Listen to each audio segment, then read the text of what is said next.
Sudah Pak Ali dan Pak Umar, ya. Oke, siapa duluan yang mau menyampaikan? Saya dulu enggak apa-apa. Ya. Ya, terima kasih atas waktunya. Assalamualaikum warahmatullahi wabarakatuh. Waalaikumsalam warahmatullahi wabarakatuh. Kami Prof. Muhammad Nurwangit, Pak Haryanto yang masih perjalanan.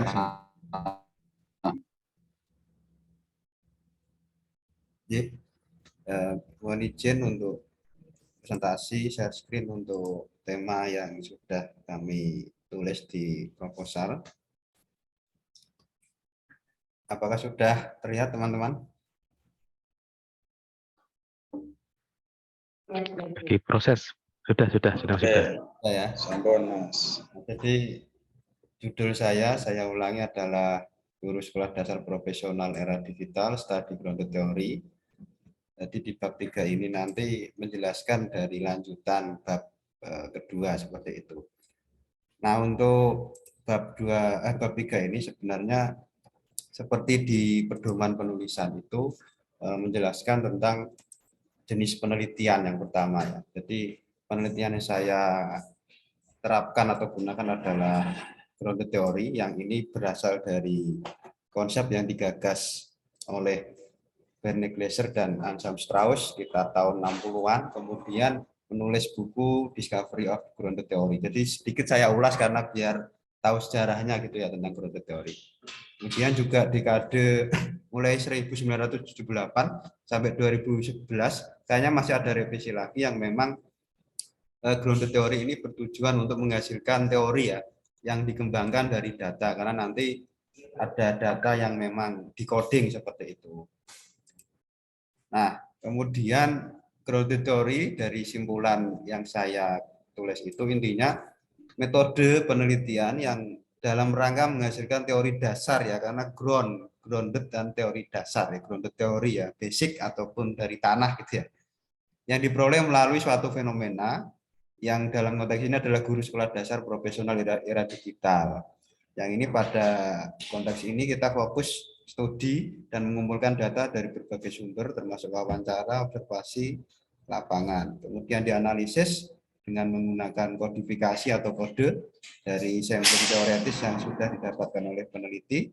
Setelah teori dihasilkan dengan bantuan prosedur penafsiran, riset ditulis dan disajikan sesuai hasil di bab 4 gitu ya kira-kira.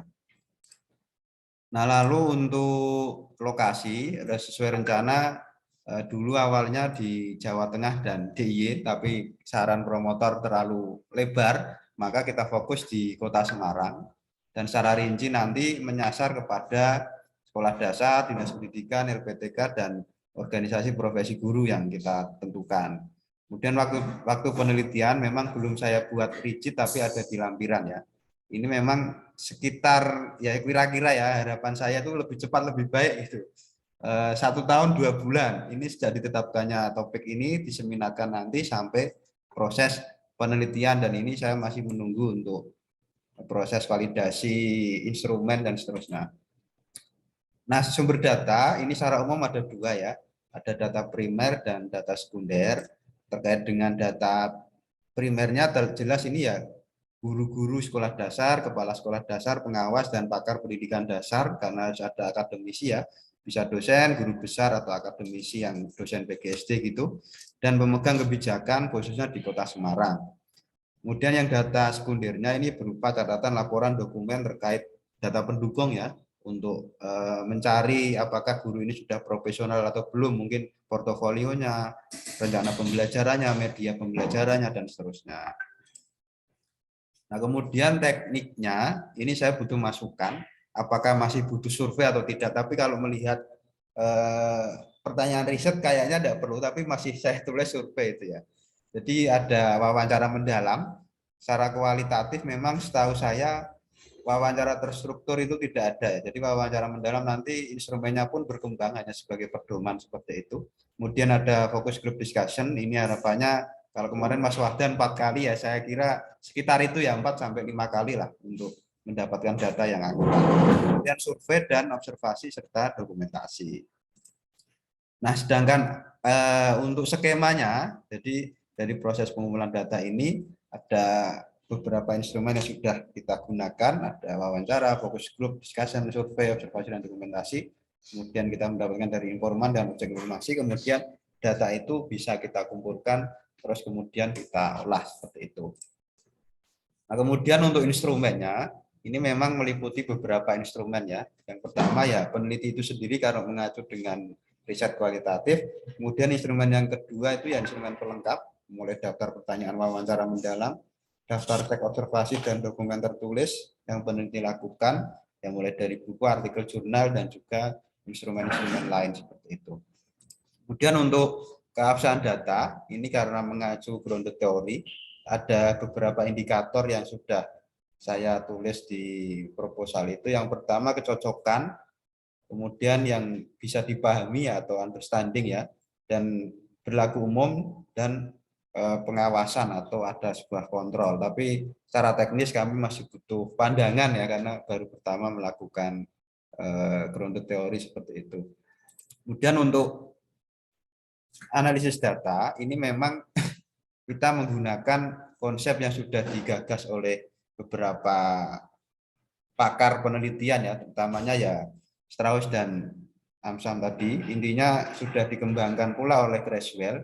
Ini ada beberapa alur ya, ada beberapa jenis coding ya, ada coding terbuka, ada axial coding, dan seterusnya. Yang intinya nanti rencana kami sih menggunakan NVivo untuk memudahkan terkait dengan variabel-variabel yang sudah kami tentukan seperti itu.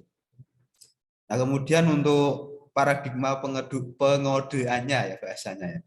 Ini masih belum punya gambaran yang jelas saya, tapi yang jelas ada skema seperti ini dari Creswell itu, mulai dari kategori-kategori yang sudah ditentukan, ciri-ciri atau karakter indikator dari guru sekolah dasar profesional seperti apa itu sudah ada di bab 2 kemarin. Jadi ini memang dari situ nanti kita kembangkan, ini kan masuknya fenomena ya, kategorinya guru sekolah dasar profesional itu indikatornya apa, seperti itu. Nah, kemudian ada sebuah kondisi yang mempengaruhinya, kemudian ada strategi untuk pengembangannya sesuai konteks dan konsekuensinya dia masuk profesional atau tidak. Ini masuk yang sudah ke axial coding ya. Nah, kemudian untuk asumsi dasar kodifikasi atau pengodean itu, yang pertama kebutuhan untuk penelitian lapangan lah ya, yang sebenarnya sedang terjadi, yang dalam konteks ini ya praktik baik ataupun hal-hal yang dilakukan guru dalam pembelajaran, perencanaan, pengembangan media, utamanya guru-guru sekolah dasar di Kota Semarang yang sudah utamanya sudah sertifikasi memang ya, dan juga yang sudah mendapatkan pelatihan sejak 2020 awal sampai hari ini pun masih beberapa, menurut informasi dari istri saya itu masih ada coaching maupun pengawalan dari GTK seperti itu. Kemudian relevansi teori, kompleksivitas dan variabilitas fenomena dan tindakan manusia, utamanya guru ya, keyakinan bahwa aktor mengambil peran dalam konteks ini ya guru itulah, konteks siswanya berarti di sekolah ya. Kemudian kesadaran untuk bertindak atas dasar makna, pemahaman yang dapat didefinisikan ulang melalui interaksi, kepekaan dan kesadaran keterkaitan antara struktur, tindakan, dan konsekuensi. Jadi saya kira ini nanti butuh masukan real ya, karena belum menghadap lagi ke promotor. Jadi saya kira itu, dan terakhir ini motivasi buat kita semua, proposal disertasi yang baik adalah proposal yang selesai. Saya kira itu cukup dari saya untuk presentasi. Monggo masukan, kritik dan arahan, kami sangat membutuhkan itu. Terima kasih, saya akhiri. Wassalamualaikum warahmatullahi wabarakatuh. Waalaikumsalam.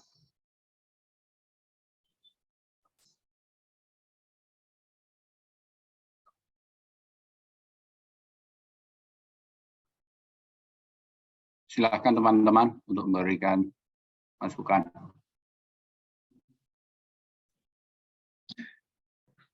Ya, mungkin saya mau memberikan masukan Mas Ibda. Yang pertama terkait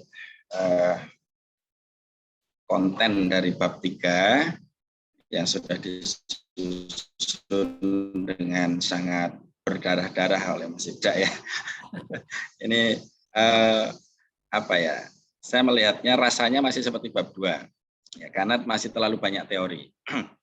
Dan sebenarnya di bab 3 itu yang lebih ditekankan adalah teknisnya bagaimana.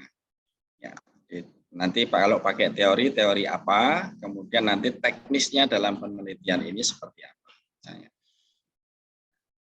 Kalau untuk presentasi monggo disampaikan sejarahnya gitu ya. Tapi kalau di bab 3 ya ora perlu.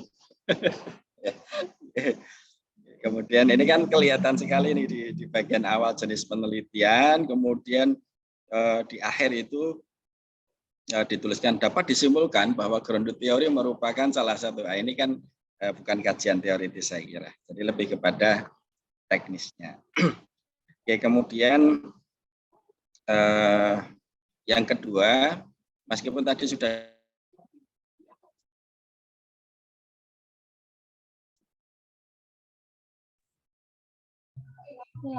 Landet ya. Guru Bener ya? guru yang mendapat pelatihan. Nah, saya kira akan lebih bagus kalau kriterianya menggunakan definisi guru dalam undang-undang, Mas. Ya, misalnya sudah tersertifikasi ya misalnya Ya, ya. pendidik profesional gitu kan. Ya, jadi mungkin itu kemudian ditambahi dengan yang mendapat pelatihan dan seterusnya. Nah, kriteria-kriteria seperti itu yang dibutuhkan di bab 3. Ya, kemudian yang berikutnya adalah pada sumber data ya. Ini ada sumber data primer dalam penelitian disertasi ini terdiri atas guru SD. Nah, ini saya kira ini narasumber ya, bukan sumber data. Jadi nanti bisa istilahnya digunakan yang sesuai gitu, mana sumber data, mana narasumber, sehingga menjadi terpisah-pisah dengan jelas. Kemudian ada tadi wawancara ya Mas ya. Wawancara dasar, wawancara pengembangan tahap awal, wawancara pengembangan tahap lanjut. Ya mungkin di situ teknisnya mungkin bisa ditambahkan nanti. Wawancara dasar itu kepada siapa saja. Kemudian pengembangan tahap awal siapa saja. Ya, pengembangan lanjut siapa saja. Kemudian kenapa itu dipilih, itu alasan-alasan itu saya kira perlu ada.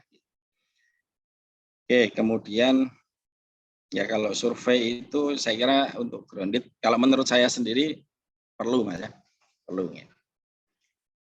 Karena kan ini nanti ingin memformulasikan dari informasi dari wawancara maupun FGD, kemudian perlu kita komunikasikan juga dengan pendapat guru profesional yang abroad ya, yang lebih luas gitu saya kira.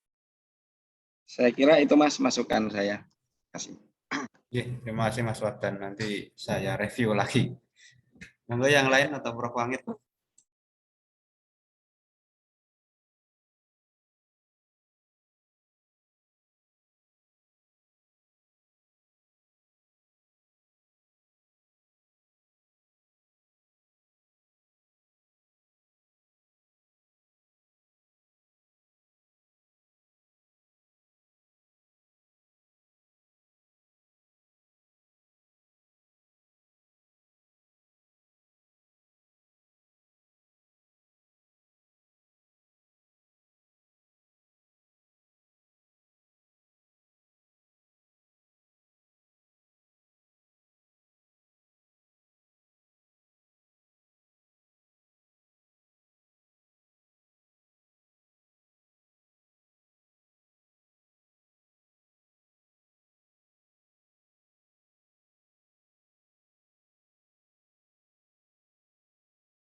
Bu Kasni ada masukan?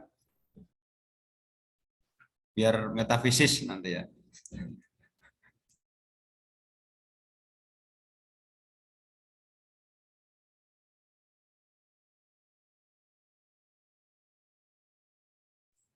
Mbak Vera kayaknya mau memberi masukan Mbak Vera ini.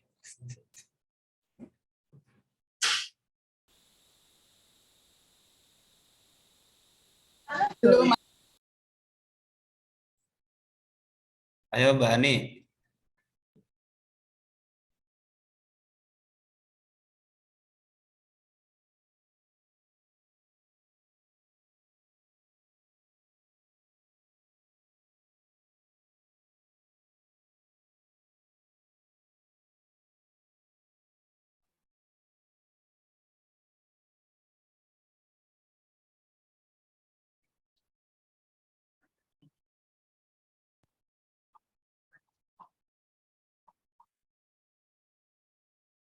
Nggak ada.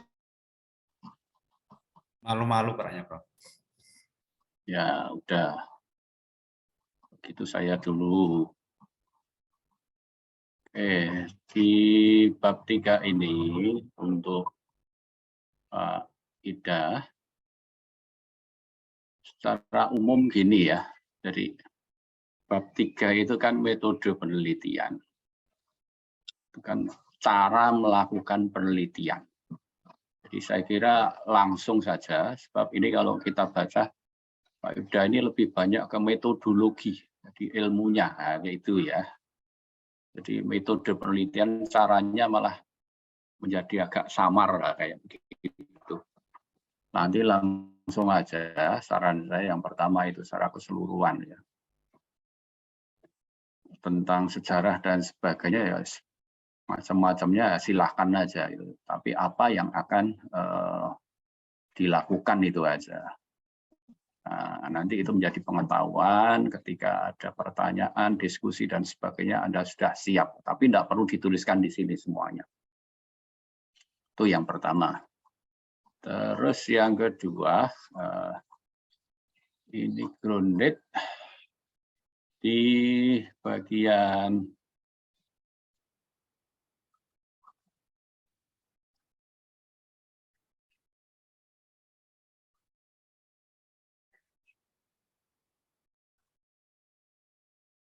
ini masih banyak yang metodologi soalnya ya. Nah, analisis. Anda pakainya siapa ini? Tetap pakai punyanya Corbin dan Strauss? Iya, Prof. Itu kan ada 3 jenis analisis yang sistem coding itu, Prof. Tapi saya juga belum begitu dalam memahaminya, sehingga masih meraba-raba semua memang. Anda barangkali ini salah satu pertimbangan aja ya. Iya. Anda sudah punya ini ya? Corbin Strauss.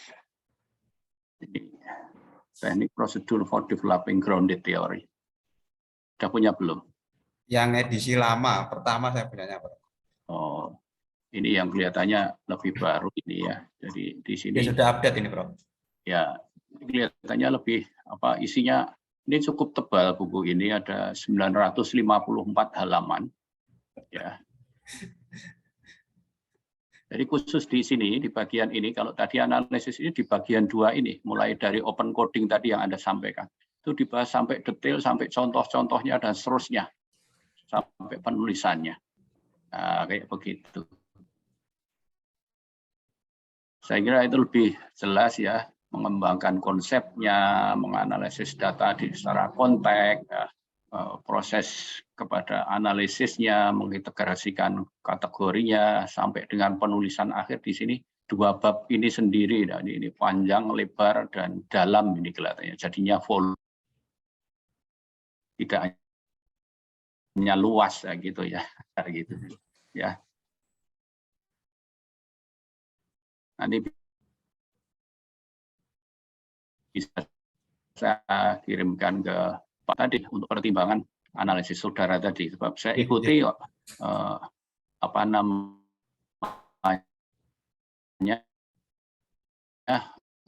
kadang-kadang itu baru setengah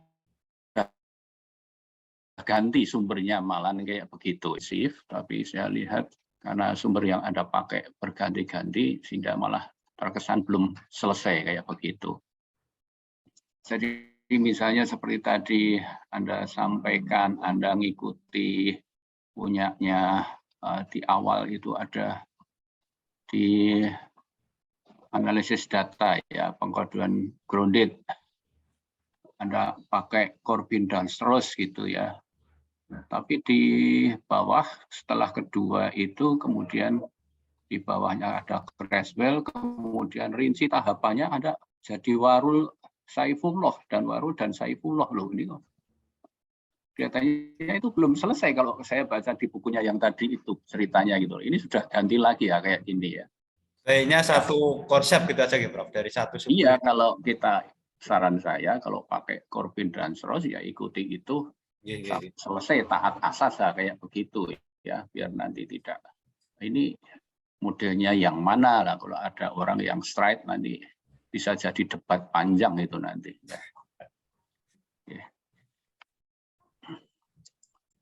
Terus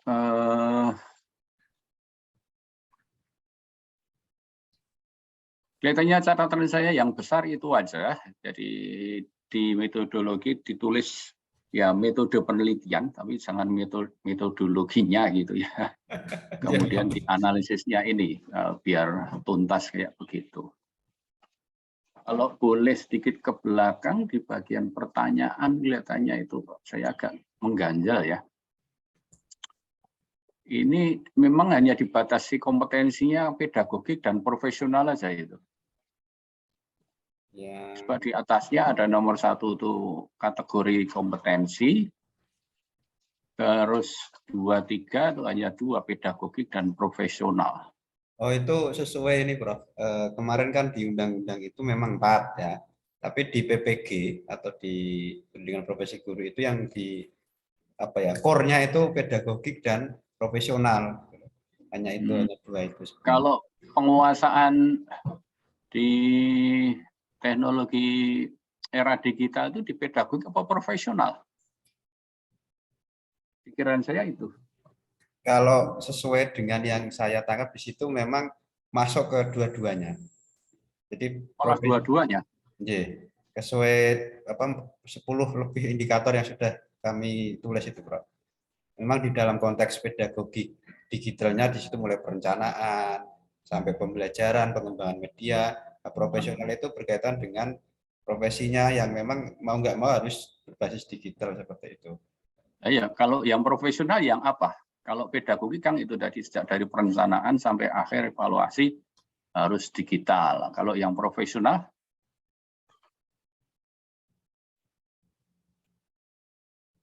artinya gini, saya menanyakan itu. Biar nanti konsep kita ketika ke lapangan itu sama lah gitu ya. Datanya ada kayak begitu. Jangan sampai di angan-angan nanti malah jadi bingung nanti. Tapi yang dari 14 itu campuran, Prof, sebenarnya ya. Campuran dari apa? Integrasi dari 2 kompetensi itu. Coba nanti saya petakan lagi lebih rinci ngoten nggih.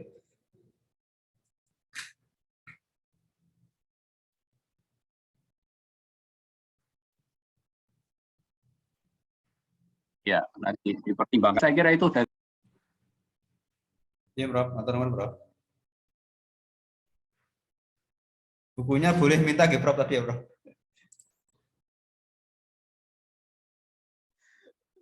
PR-mu 900 halaman ya, Mas. yang lain masih ada.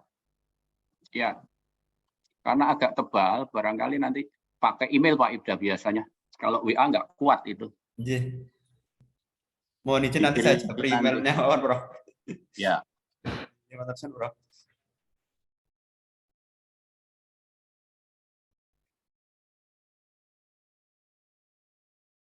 Kalau tidak ada lagi, siapa yang kedua?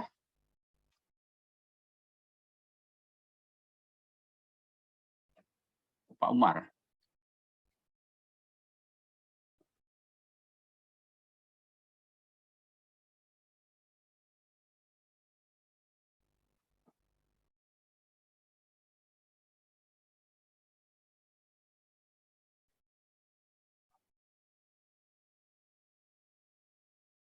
Sudah, Pak.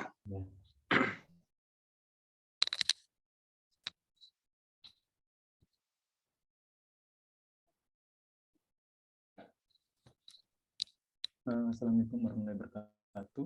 Waalaikumsalam. Saya mengulang aja. Ini judulnya saya itu pengembangan buku ajar berbasis kearifan lokal Bakar Batu untuk meningkatkan karakter kerjasama dan cinta damai siswa sekolah dasar. Saya langsung saja. Yang pertama itu penelitian ini merupakan penelitian pengembangan R&D. Prosedur pengembangan produk pada penelitian ini mengikuti tahapan yang ada pada prosedur Berg and Gold. Maka tahap-tahap tersebut dapat dilihat sebagai berikut.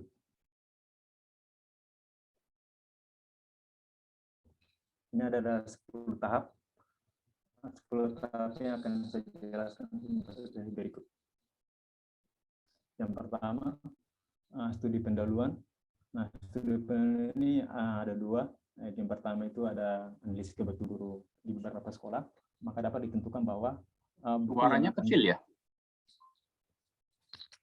Di tempat Bapak itu yang lain? Kecil juga, Pak, kecil. Kecil ya. Kecil juga, Prof.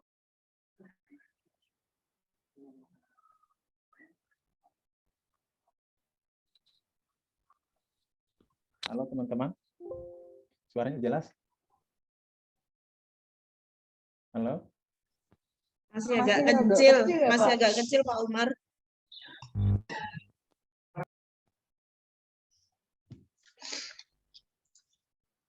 Halo teman-teman, kedengaran? Ya. Sudah Sudah ya? semakin besar. Sudah bagus.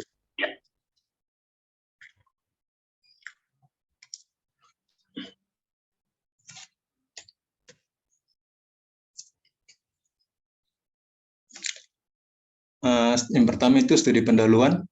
Studi pendahuluan itu ada 2, yaitu yang pertama itu analisis kebutuhan. Dalam analisis kebutuhannya, saya melakukan wawancara dengan guru di beberapa sekolah, maka dapat ditentukan bahwa buku yang akan dikembangkan yakni buku ajar berbasis kearifan lokal Bakar Batu. Selama ini juga terkait perilaku siswa mulai menurun dan pendapat guru tentang pentingnya karakter kerjasama dan cinta damai. Nah, di sini ada studi literatur.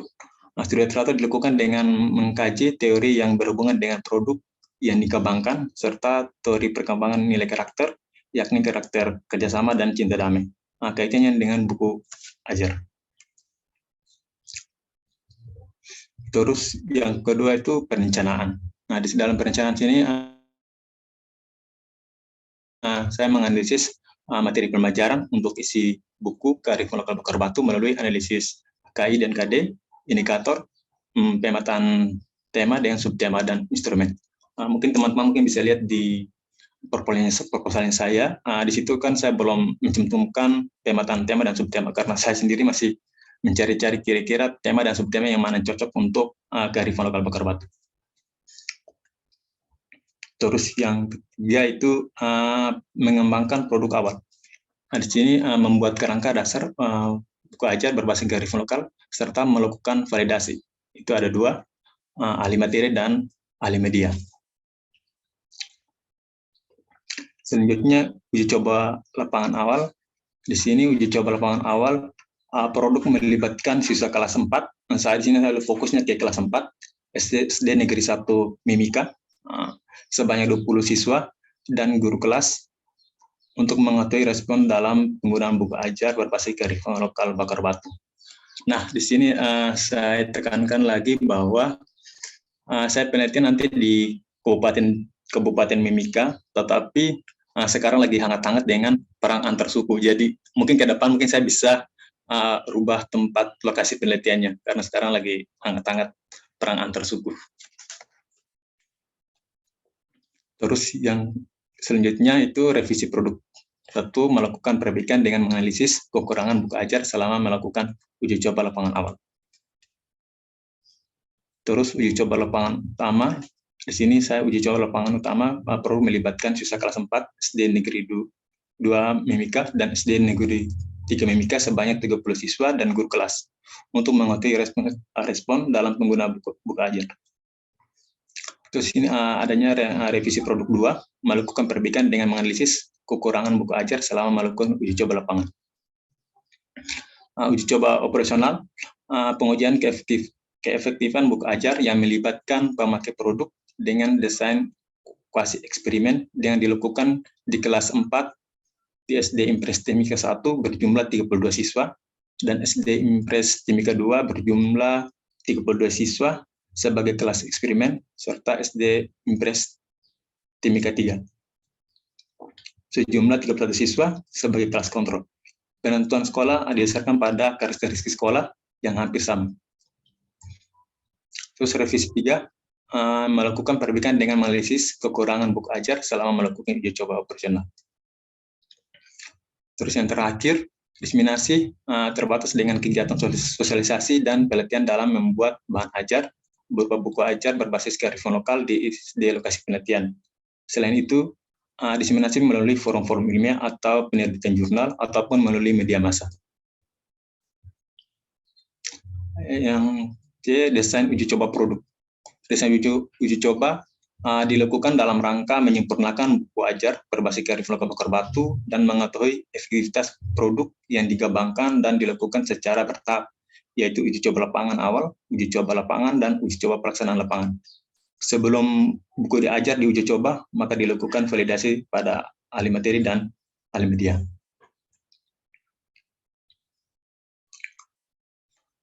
Uji coba subjek uji coba. Subjek uji coba adalah guru dan siswa di sekolah dasar, pada umumnya dipilih secara acak. Subjek dalam penelitian ini, pengembangan ini terbagi sebagai berikut. Untuk yang pertama itu satu sekolah, untuk satu guru, 20 siswa, uji coba lapangan awal.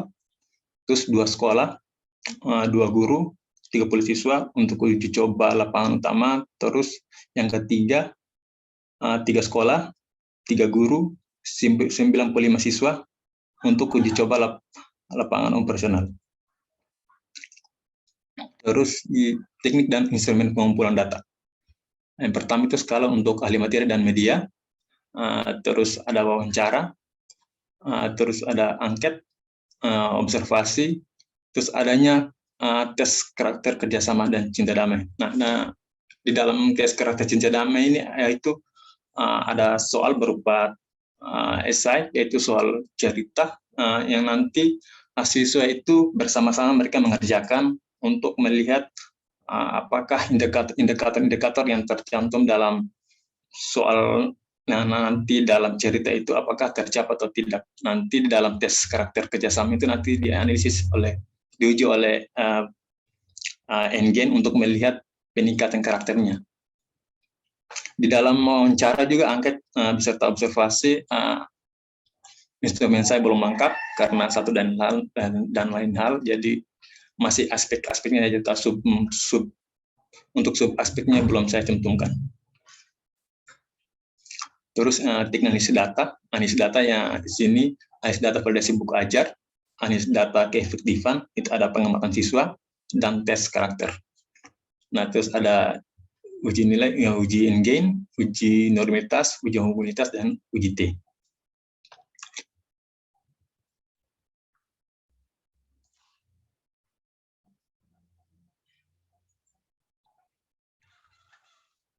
Terima kasih.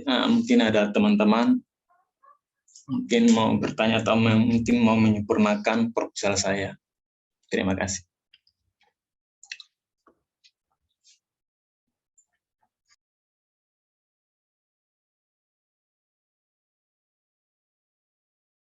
Silakan teman-teman untuk beri masukan pada Pak Umar.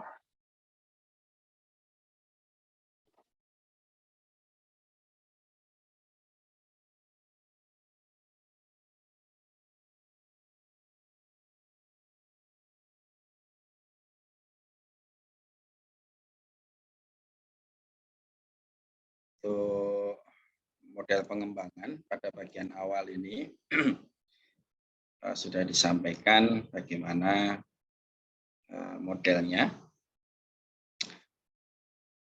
Tapi ada 2 sumber ini yang menurut saya sebaiknya bisa dilakukan hanya satu ya. Jadi Pak Umar mengatakan penelitian ini menggunakan prosedur dari Bock and Gold, itu sumbernya dari Sukmadinata. Dan di bawahnya ada sumber asli dari Bock and Gold. Nah, mungkin ini satu saja Pak, langsung dari Bock and Gold-nya supaya tidak apa ya, mungkin sukma dinata ada penambahan misalnya ya. Jadi supaya tidak tercampur langkah-langkah yang digunakan. Terima kasih Pak Wadah. Kemudian untuk uji coba yang lebih luas, ini berapa sekolah Pak nanti berarti? Kalau yang pertama kan hanya satu sekolah ya, 30 siswa ya? 20 siswa ya? Iya. Kalau uji yang utama ini Pak, Mindfield ini Itu Pak? kelas 2, 3, 30 siswa. Ya, benar Pak.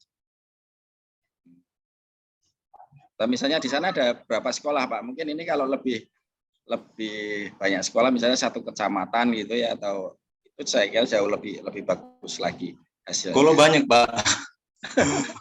Makanya tadi Pak Wadan saya bilang tadi, ke depan mungkin saya bisa ganti lokasi penelitian karena masalah tadi yang saya sampaikan tadi bahwa Timika sekarang itu lagi hangat-hangatnya dengan perang antar suku. Jadi di situasi di kota juga masih ya takut gitu Pak.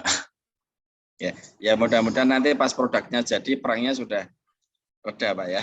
Ya, semoga. Harapannya begitu Pak. Ya. Ya saya kira itu Pak Umar. Makasih Pak. Izin Pak Umar. Silakan Pak. Ya, kebetulan saya juga sama sedang mencoba untuk mempelajari book and Gal, tapi belum ketemu juga nih buku induknya. Mungkin nanti kita sharing gitu. Nah, apa namanya? Enggak apa-apa ya kita saling tanya jawab ya. Nggak apa-apa. Mungkin enggak masukan gitu. Tapi kalau di book and Gal ini kan ada langkah mindful testing sama operasional testing ya. Uji ke lapangan sama uji operasional. Nah itu kalau tadi saya lihat di proposal Bapak ini, saya belum menemukan ini apa kecenderungan masing-masing uji itu kemana. Begitu juga dengan saya gitu. Nah jadi sebenarnya uji lapangan itu dan bedanya dengan uji operasional itu sebenarnya seperti apa gitu.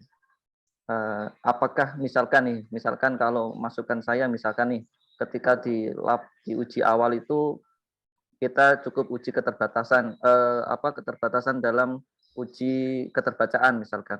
Kemudian untuk uji lapangan ini kita uji untuk bagaimana tingkat ketergunaan. Kemudian di uji lapangan operasional baru kita uji efektivitasnya seperti itu. Nah, itu saya juga belum bisa ini memastikan. Menurut Pak Umar seperti apa? Terima kasih Pak Umar. Baik, saya awalnya itu ragu dengan saya juga baru belajar juga Pak khusus untuk penelitian pengembangannya menurut baru Angel ini. Kalau saya itu posisi pertama saya itu menaruh awalnya itu uji operasional itu lebih ke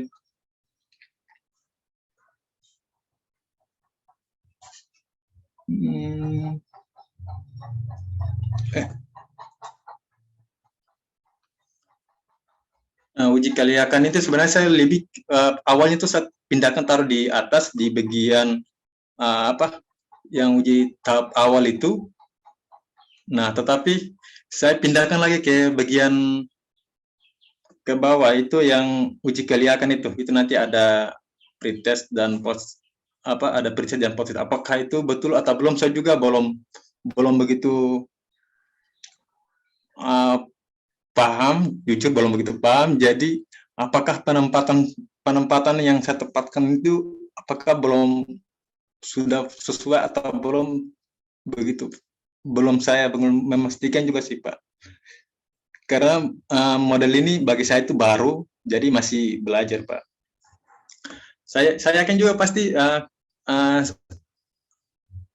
Pak Al dengan saya pasti berbeda untuk dalam penyusunannya. Pasti berbeda karena saya juga yang tadi saya sampaikan tadi bahwa model ini sangat ya butuh masukan juga sih dari Pak Al mungkin lebih paham dengan model ini. Saya butuh masukan juga. 724 Thailand. Gitu Pak Al. Oke, terima kasih Pak.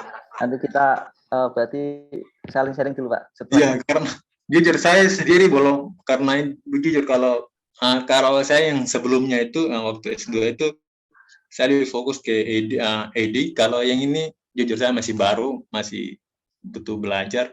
Nah seperti Pak Al bilang tadi, nanti sharing-sharing lah gitu. Mungkin Pak Al mungkin lebih tahu dari itu, mungkin bisa sharing ke saya atau sebaliknya Pak.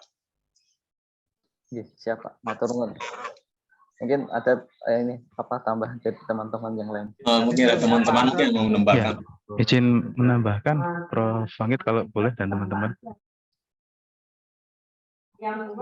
Silakan. Saya pindah ruangan dulu.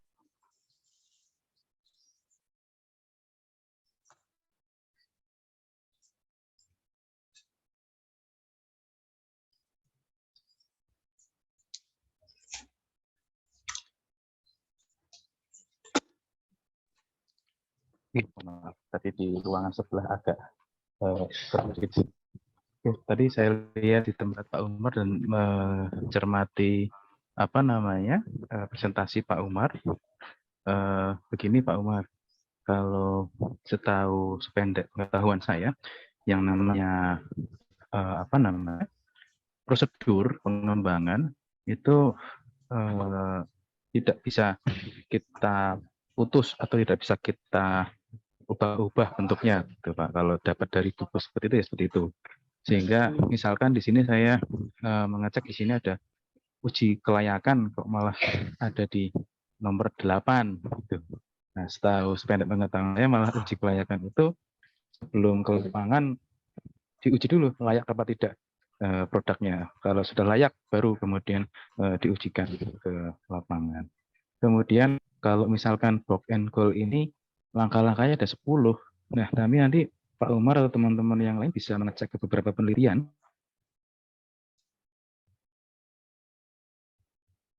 Ada beberapa peneliti yang mengatasi box and goal ini. Tidak 10 langkah, meskipun esensinya 10 langkah, namun ada yang lebih sederhana, misalkan seperti Sukma Dinata, ketika yang saya pakai ketika S2 dulu itu Sukma Dinata.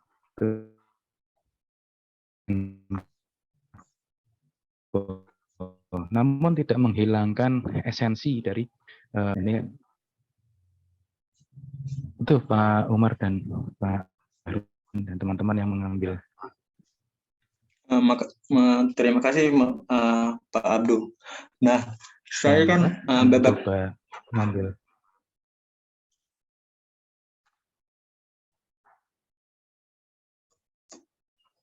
Halo, Pak Abdul.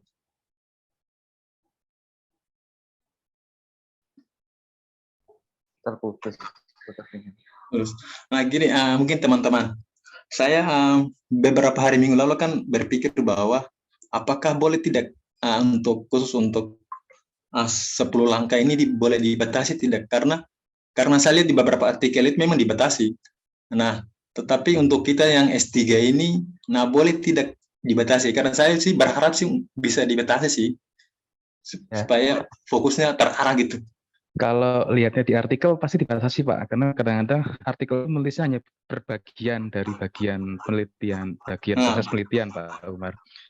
Benar kalau Pak. Artikel kan, betul kan? Kalau artikel itu tidak semua 10 langkah itu dicantumkan, nanti artikel terlalu panjang. Biasanya kalau artikel itu biasanya hanya bagian preliminary saja, atau bagian uji efektivitas saja, atau bagian uji kelayakan saja, begitu mungkin. Nah, benar Pak. Nah, saya itu dalam pikiran saya itu Pak, apakah kita S3 ini bisa tidak dibatasi? Itu Pak. Karena saya sih berharap sih untuk mau dibatasi nanti, sih Pak. Komunikasi harus dibatasi Mas, karena terlalu lebar.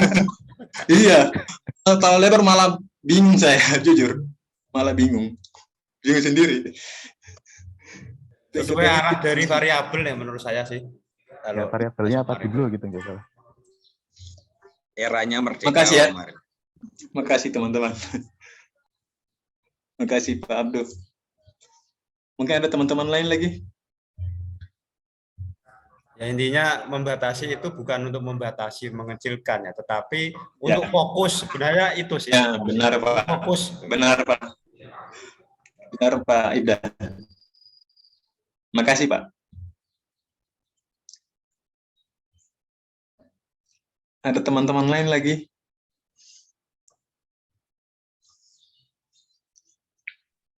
Mas Berio kayaknya itu. Berio mau komentar ya. R&D sama ya. Ada banyak R&D, ada Mbak Wulan juga, ada Mbak Indri, ada Bu Ani juga kan.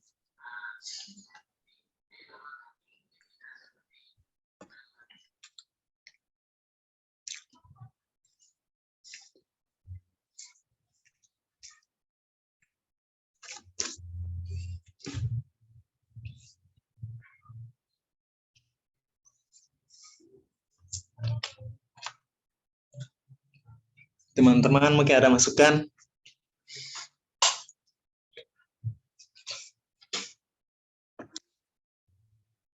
Kalau tidak ada, mungkin saya kembalikan ke Prof. Mungkin ada masukan, atau mungkin ada perbaikan, Prof.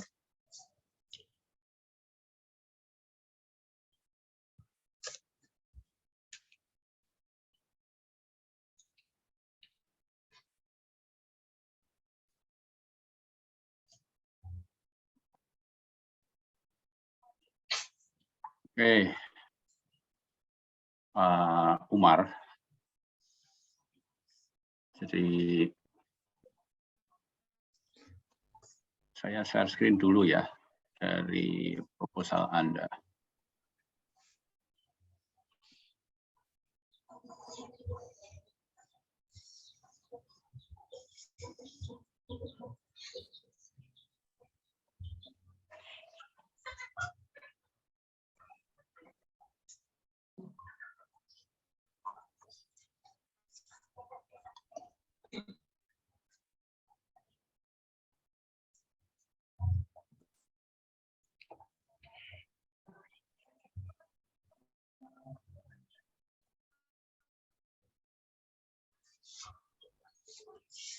Pak Umar kelihatan belum? Belum, Prof. Sudah? Sudah, Prof. Ya. Oke, kita dari bab 3 bagian awal. Model pengembangan tadi sudah banyak disarankan, tidak akan saya ulang. Nah, ini coba nanti dibaca ya di tahapnya ini ya. Misalnya ini di analisis kebutuhan, wawancara dengan guru. Dapat ditentukan bahwa buku yang akan dikembangkan adalah buku ajar berbasis ini. Bukan begini, Pak. Tapi ini dalam rangka untuk mencari bukti tentang kebutuhan produknya. Nah, begitu. Jadi wawancara dengan guru, dengan siswa, dan yang lain-lain. Itulah kenapa disebut dengan analisis kebutuhan. Jadi bukti kebutuhan akan produk itu. Jadi ini di langkah pertama. Kita membuat sesuatu itu karena dasarnya memang diperlukan. Nah, begitu. Inilah kondisi awal yang mestinya disampaikan, ya gitu ya. Tapi ini kebanyakan justru malah lupa. Ini kan masuk dalam ini jenisnya seperti Anda sampaikan tadi. Ini penelitian pengembangan. Jadi sebenarnya bukan sekedar pengembangan. Kalau pengembangan development aja. Tapi sebutannya adalah research and development. Nah, inilah risetnya itu ini. Ya, di sini ini risetnya. Bahwa diperlukan produk tentang buku ajar berbasis kearifan lokal. Itu di sini ini. Jadi Anda melakukan survei, wawancara, segala macam di sini ini. Ya. Kemudian ini studi literatur. Oke. Di literatur kelihatannya tidak masalah, itu juga untuk ini. Ada enggak ini secara teori untuk memenuhi kebutuhan itu? Nah. Kemudian yang ini langkah kedua planning, jadi merencanakan. Perencanaan produk, membuat produknya. Intinya planning ini apa Pak Umar? Untuk apa? Untuk merancang itu produk, Prof. Ya. Belajar. Untuk merancang apa? Produk, Prof. Merancang produk artinya ini adalah nanti sebagai blueprint ya, bentuk produk yang akan kita ikuti secara tadi hasil dari kajian teori tadi di sini, studi literatur. Nah, kayak begitu. Isinya macam-macam di sini. Tujuan untuk siapa, komponen, silahkan nanti dilengkapi semuanya. Terus, nah ini developing preliminary form of product. Nah, kalau tadi produknya belum, tadi baru blueprintnya, ini mulai dikembangkanlah di sini ini. Barangnya, bukunya mulai dikembangkan. Produk yang dikembangkan berupa buku asar berbasis kearifan lokal, ya kayak begitu. Pengembangan di awal dilakukan. Nah ini yang perlu diingat di bab 2 mestinya juga sudah ada rujukan bagaimana mengembangkan buku yang baik. Sudah ada di bab 2? Pak Umar? Ya, Prof. Sudah ada ya kajian tentang pengembangan buku. Nah, di sini ini karena di sini mulai mengembangkan. Terus oke, ini ada setelah jadi nanti baru kemudian dilakukan validasi. Benar enggak ini menurut ahli ya kayak begitu. Tadi kan tadinya dari teori. Teori kemudian dikembangkan menjadi benda yang berwujud. Nah, kemudian kita tanyakan ke ahli materi, ke ahli media dan seterusnya. Nah, kayak begitu. Setelah itu langkah yang keempat preliminary field testing, uji coba lapangan awal. Nah, ini masih uji coba untuk hal-hal misalnya kalau ini untuk siswa bisa terbaca tidak tentang kebahasaan, nah ya kayak begitu tadi yang dipertanyakan Pak Ali tadi apa ya, nah, kayak gitu ya. Saya kira sudah pas ya kayak begitu itu. Jadi bukunya itu ini dan jumlahnya biasanya masih terbatas ini subjeknya untuk uji coba ini. Anda pakai berapa ini 20 dan guru kelasnya berapa ini? Siswanya 20 ya. Guru kelasnya 1, Prof. Dan guru kelasnya 1. Oke, tidak apa-apa ini masih terbatas. Setelah itu baru kemudian direvisi ya. Kemudian diuji coba lagi. Yang di sini lebih luas, biasanya jumlahnya lebih luas lagi ya. Barangkali yang ditanyakan tidak sekedar kebahasaan tapi hal-hal yang lain lagi ya kayak begitu ya. Kemudian direvisi lagi kalau masih ada masukan. Nah, kemudian yang terakhir baru operasional field jadi. Tapi di sini kok Anda jadi kelayaan ya?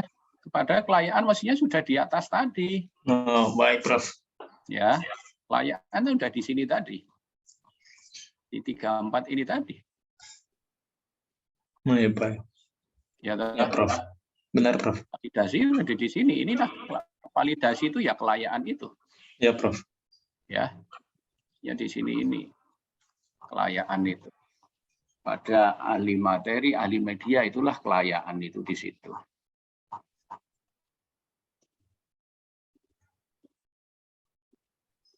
Berarti sini uji keefektifan ya, Prof? Nah, kalau di sini efektivitas itu biasanya sudah uji coba beneran produk itu, ya kayak begitu ya. Kemudian di sini ada keterangannya. Nah, ini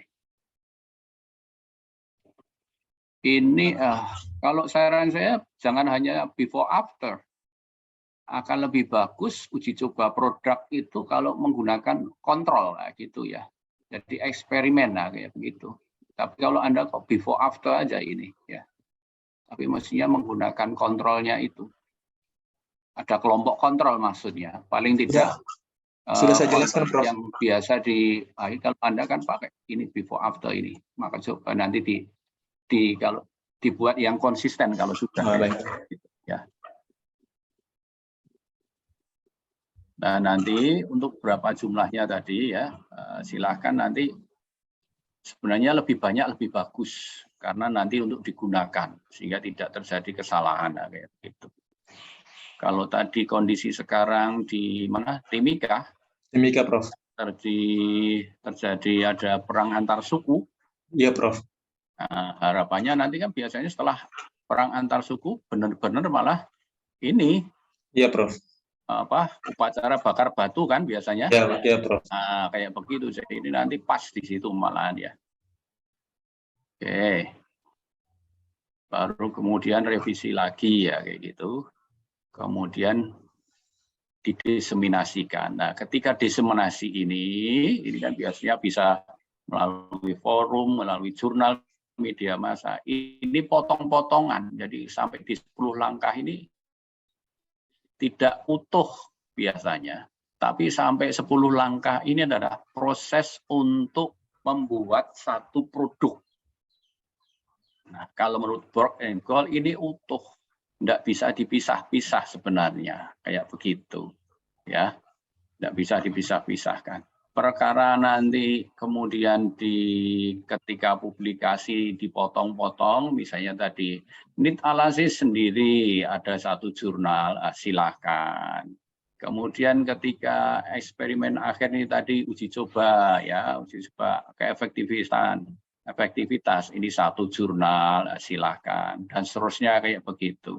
Ya, tapi ketika ini sebagai satu proses, ini tidak bisa dipisahkan. Karena aslinya R&D itu kan kita mengadopsi dari dunia industri. Kalau dunia industri itu mengembangkan satu produk, misalnya kalau kita ke mall itu kan sering misalnya ya, di sana dulu ya, sebelum sebelum pandemi itu sering kalau ke mall itu ada mbak-mbak yang menawarkan ini kopi rasa baru ini nah, kayak begitu, kemudian dia bilang gimana rasanya gini. Nah, itu salah satu uji coba tadi sebenarnya di sana itu ya, kurangnya apa, masukannya apa, itu di salah satu proses itu yang dilakukan kayak begitu itu ya.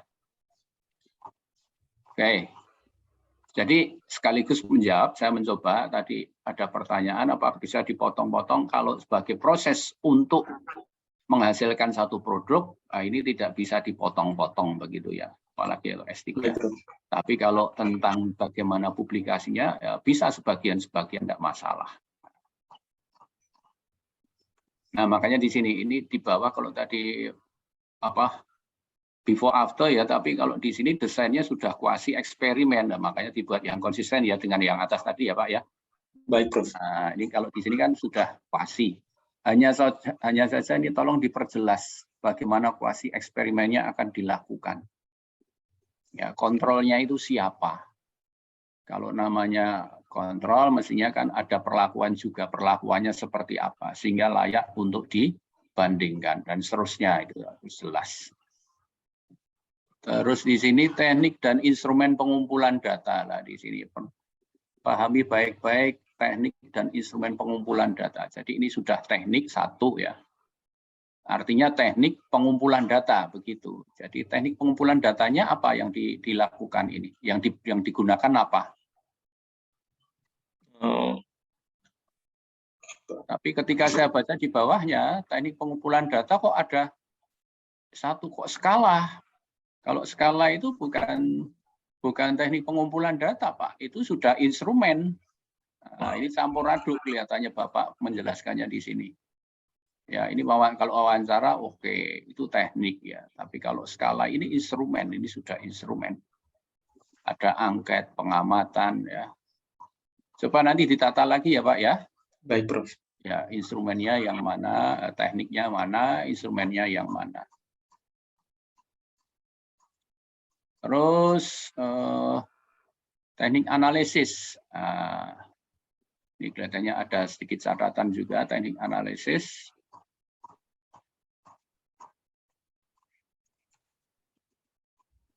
di bagian bawah, nah ini uji tetes. Ini yang diuji apanya Pak ini? Signifikasi peningkatan karakter, kerjasama, dan cinta damai. Itu yang apa? Pretest dan postesnya, Prof. Pretest dan postesnya, Prof. Maka ini apa yang dibandingkan itu harus jelas. Sebab di sini di bawah Anda katakan signifikan dalam hasil belajar. Jadi ini yang mana nih sebenarnya? Baik, Prof. Jadi saya baca itu jadi agak bingung. Ini apa yang dibandingkan sebenarnya itu, ya? Prof. Oke, itu beberapa catatan dari saya. Ya. Makasih Pak Umar. Baik, Prof.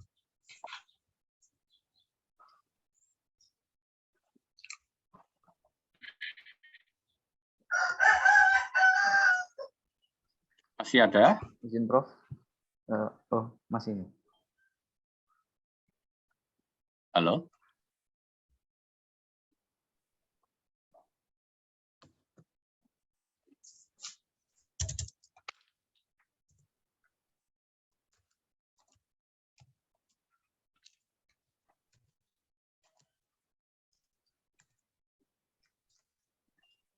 Oke, yang ketiga, Pak Ali silahkan.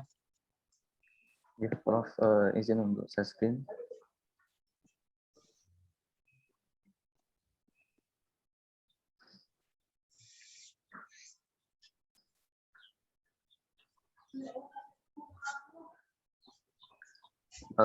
Baik, mohon izin Prof dan Bapak Ibu semua menyampaikan di bab 3.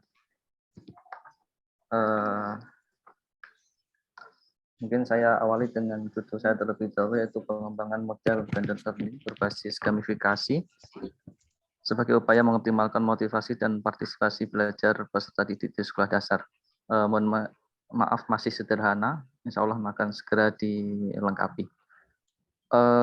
Dalam model pengembangannya, akhirnya saya mencoba untuk mengambil desain menurut Bokenkal, yaitu ada 10 langkah seperti yang tadi disampaikan juga oleh Pak Umar, yang diawali dengan research and information collecting, di mana nanti di sini akan ada kegiatan mengumpulkan informasi dan riset awal untuk melihat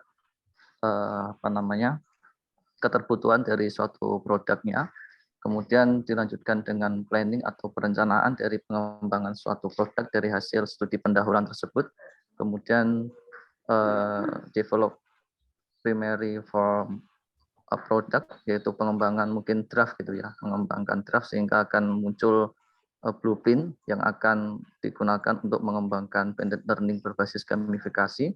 Kemudian selanjutnya dilaksanakan field testing. Di sini saya akan menguji tentang uji awal dari produk yang sudah ada, lebih kepada bagaimana siswa bisa mengoperasikan platformnya, kemudian proses pembelajaran dan lain sebagainya, kemudian keterbacaan dari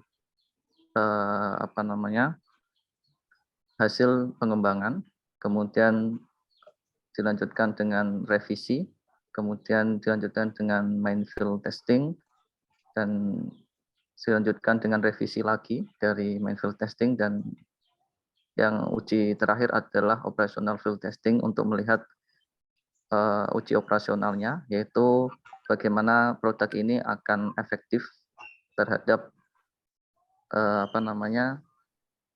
variabel yang akan diteliti, yaitu motivasi dan partisipasi belajar, dan akan di langkah 9 itu dipastikan produk ini telah selesai dengan baik dan akhirnya siap untuk didiseminasikan di langkah yang ke-10. Dari beberapa hal tersebut, maka dalam prosedur penelitian pengembangan ini ada 3 tahapan yang yang bisa disampaikan, yaitu tahapan studi pendahuluan, kemudian tahapan pengembangan model, dan tahapan validasi. Di tahap studi pendahuluan ini, seperti yang disampaikan dalam langkah yang awal tadi, peneliti akan melaksanakan beberapa hal seperti wawancara, kemudian observasi secara langsung ke sekolah untuk mendapatkan data awal, begitu juga dengan studi literatur, sehingga memastikan bahwa produk yang akan dikembangkan ini memang benar-benar dibutuhkan oleh pelaksanaan pembelajaran di sekolah dasar, terutama dalam pembelajaran blended learning. Kemudian yang kedua adalah tahap pengembangan model, yaitu nanti akan dikembangkan model blended learning berbasis gamifikasi yang sesuai untuk karakteristik anak sekolah dasar, yang nantinya tujuan utamanya adalah untuk mengoptimalkan motivasi dan partisipasi belajar peserta didik. Kemudian setelah dikembangkan, tahap yang selanjutnya adalah tahap memvalidasi, yang nanti akan divalidasi oleh para ahli dan praktisi yang terkait pembelajaran di sekolah dasar. Kemudian dalam proposal saya sampaikan beberapa ahli itu, misalkan materi yang nanti akan divalidasi oleh ahli materi pembelajaran sekolah dasar, dipandu dengan praktisi. Kemudian ahli materi, ini mohon maaf belum terrevisi karena judul awal di sebelum ini adalah IPA. Kemudian yang ketiga adalah ahli media yang nantinya akan memvalidasi terutama dalam IT atau platform yang akan digunakan dalam blended learning. Kemudian setelah itu di penjelasan uji coba produk pengembangan ini tadi ada 3, yaitu uji lapangan awal atau preliminary field test, kemudian uji lapangan utama main field test, dan uji pelaksanaan lapangan atau operational field test. Tentang objek atau sekolah atau kelas yang akan digunakan belum saya sertakan karena masih membaca-baca kira-kira sekolah mana yang akan siap atau sesuai dengan pola penelitian ini. Yang intinya nanti direncanakan dalam uji lapangan awal itu akan diuji dalam beberapa siswa dalam satu kelas untuk melihat tingkat ketergunaan atau user experience dari produk yang dikembangkan. Kemudian di uji lapangan utama ini sudah lebih lebih uji lanjut terkait bagaimana kelayakan dari model yang dikembangkan. Kemudian uji operasional ini atau uji lapangan yang luas ini akan melihat efektivitasnya. Kemudian beberapa instrumen yang akan digunakan yaitu angket guru untuk melihat kebutuhan dalam proses pembelajaran di sekolah dasar terkait blended learning.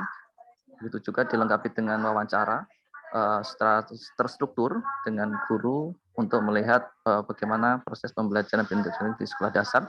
Kemudian validasi para ahli untuk memvalidasi hasil pengembangan.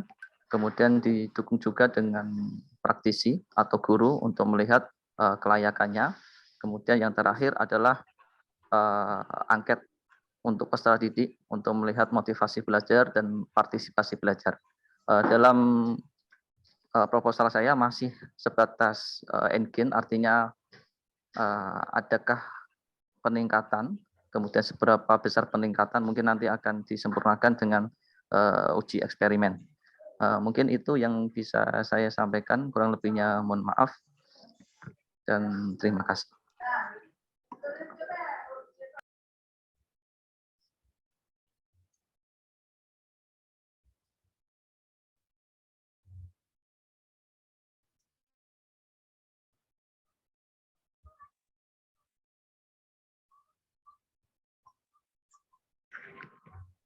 Teman-teman kalau ingin memberikan komentar.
Halo Mas Ali.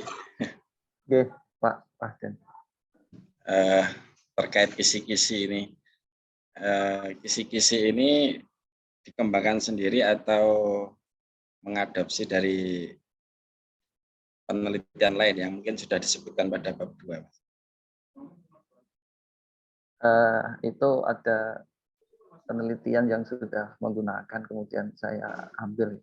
Cuman belum secara detail. Jadi per poin-poin saja yang disertakan. Ya, mungkin di bab 3 ini perlu disampaikan juga bahwa kisi-kisi ini misalnya mengadopsi dari siapa dengan modifikasi. Ya, siapa?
Silakan teman-teman.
Ada tidak? Sampun ada sih. Baik.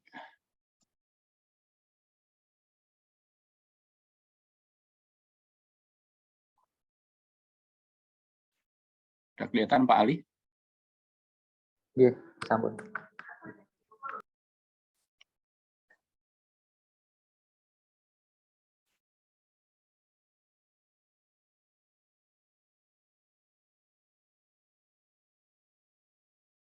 Baik, yang pertama ini di bab 3.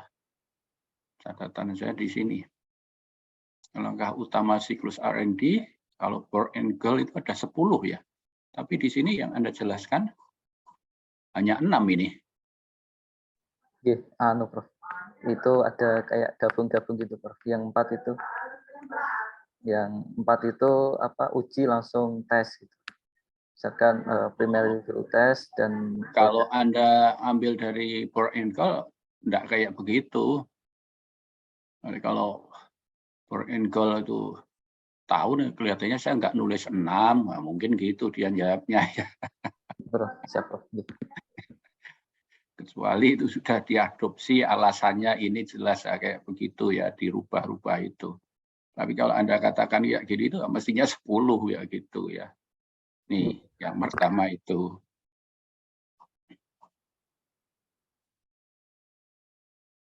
Jadi ini seperti tadi, kalau yang pertama pendahuluan, ya, ini R-nya di sini ini Pak, ya. Jadi ini adalah R-nya. Risetnya Prof. Ya, di sini ini mestinya itu. Jadi kondisi awal sehingga kenapa perlu produk yang namanya model pembelajaran blended learning yang berbasis gamifikasi itu. Kondisinya kayak apa? Lah itu, ya. Jadi bukan langsung studi literatur nanti kedua, ya. Biasanya kedua itu lazimnya. Itu untuk menjawab dari kebutuhan itu. Mungkin tidak ada literatur yang menunjukkan bahwa nanti bisa dilakukan, nah, kayak begitu secara teori artinya itu, ya. Kemudian pengembangan model draft, nah, dari draft itu kemudian, nah ini analisis kebutuhan. Nah di sini kalau di gambar Anda analisis kebutuhan kondisi awal dengan kondisi lapangan itu jadi satu ini, ya, tidak dipisah. Justru yang bisa ini literatur ini. Prof, ini maksud saya itu dalam analisis kebutuhan ini akan ada dua, yaitu yang pertama kondisi lapangan, kemudian dihubungkan dengan studi literatur, gitu, Prof. Pripun, Prof? Studi literatur apa? Maksudnya apa studi literatur? Artinya apa namanya kasus-kasus yang yang ada mungkin dalam jurnal atau apa yang saya temukan terkait kebutuhan dalam pembelajaran menggunakan blended learning, begitu, Pak. Kalau konsepnya itu begini, Pak Ali, kalau penanggapan saya ya, saya mungkin juga bisa keliru. Satu, butuh produk ini kayak begini. Ya, kemudian studi literatur itu adalah kita cari, ada enggak jawaban secara teori tentang produk itu. Kayak begitu itu. Jadi kalau Anda tadi studi literatur di awal,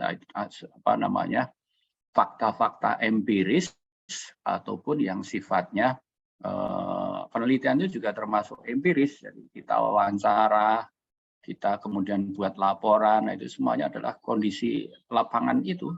Jadi itu yang menunjukkan bahwa perlunya produk itu diperlukan. Nah setelah itu baru kemudian kita cari secara literatur, kalau secara teori ada enggak ya untuk menjawab itu, mestinya begitu. Sehingga kita mencoba setelah itu mengembangkan ini, planning, blueprint-nya tadi, kalau secara teori ini loh kayak begini, ini produknya, makhluknya itu yang diperlukan untuk hal itu. Nah, kalau kita sudah mencoba ada blueprint-nya, kemudian kita wujudkan dalam bentuk produk yang nyata, makanya setelah itu baru kemudian kita validasi, kita tanyakan ke ahlinya. Urutannya begitu, Pak Ali. Ya, Prof. Memastikan lagi bahwa jadi teori ini, studi literatur ini harusnya akan menjawab suatu permasalahan yang saya temukan, begitu, Prof, ya, untuk merancang blueprint. Betul, jadi literatur itu jawaban sementara atas kondisi kebutuhan ini. Nah, kayak begitu.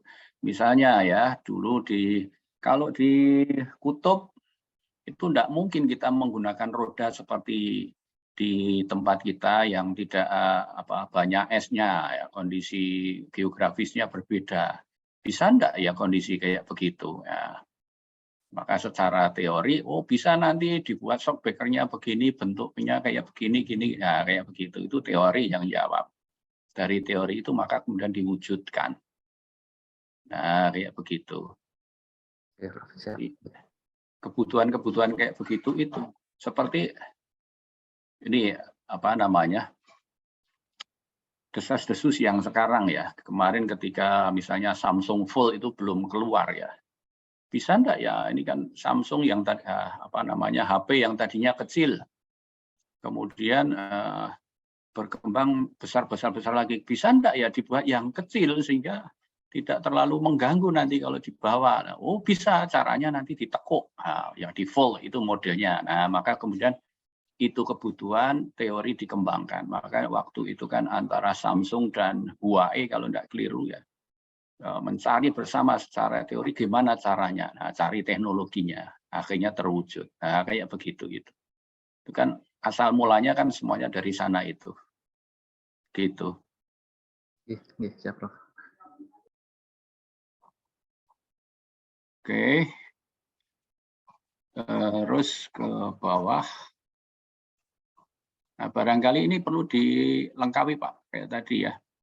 Awal berapa jumlahnya masing-masing, siapa yang diuji coba, gurunya berapa, siswa berapa, kalau ada kayak begitu. Bukannya pada kelas 3, jumlahnya berapa, rancangannya. Nanti di mana sekaligus nanti dilengkapi semuanya di sini ya, sampai dengan operasional fit-nya ini. Ya, Prof. Kemudian untuk teknik instrumen. Jadi ini ada teknik dan instrumen. Tapi kenapa A-nya kok jadi jenis dan sumber data ya? Maka saran saya sesuaikan dengan subbabnya. Mestinya A-nya itu ya tekniknya. B nanti instrumennya kayak begitu. Penjelasannya itu.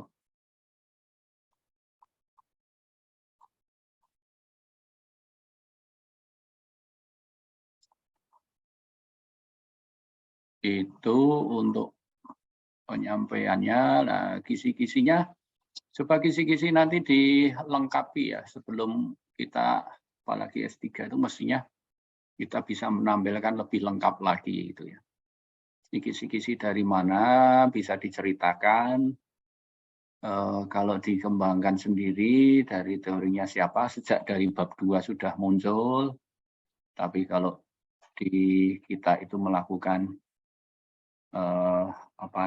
adaptasi, sebelumnya seperti apa, ketika diadaptasi prosesnya yang dilalui seperti apa, itu lebih lengkap semuanya laporannya.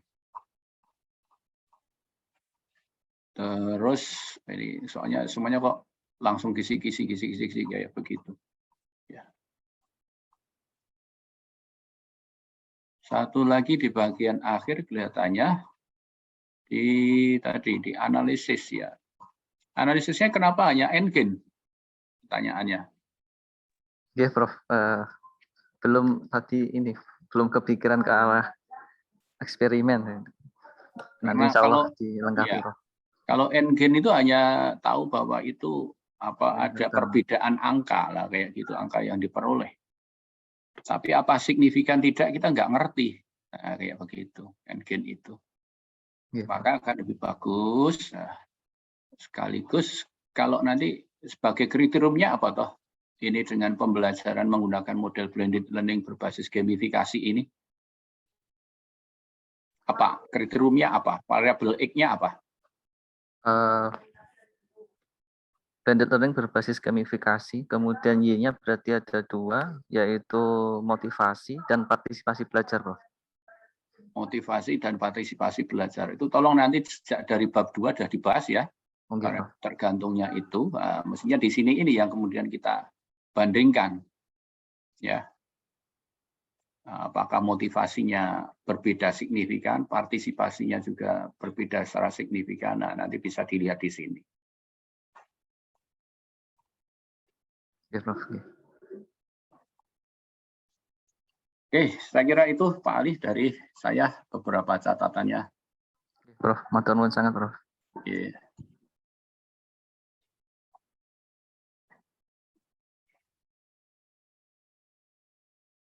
Itu teman-teman sekalian masih ada saran untuk Pak Ali, untuk yang lain tadi? Cukup ya, Prof. Sudah. Cukup? Oke. Oke, kalau gitu. Tuh, sudah segera mau naik mimbar ya. Kita akhiri dengan doa syukur bersama, dipersilahkan. Alhamdulillah. Alhamdulillahirrahmanirrahim. Terima kasih. Saya akhiri. Assalamualaikum warahmatullahi wabarakatuh. Terima kasih, Prof. Pamit. Terima kasih, Prof. Vera. Halo Pak Waden. Awakmu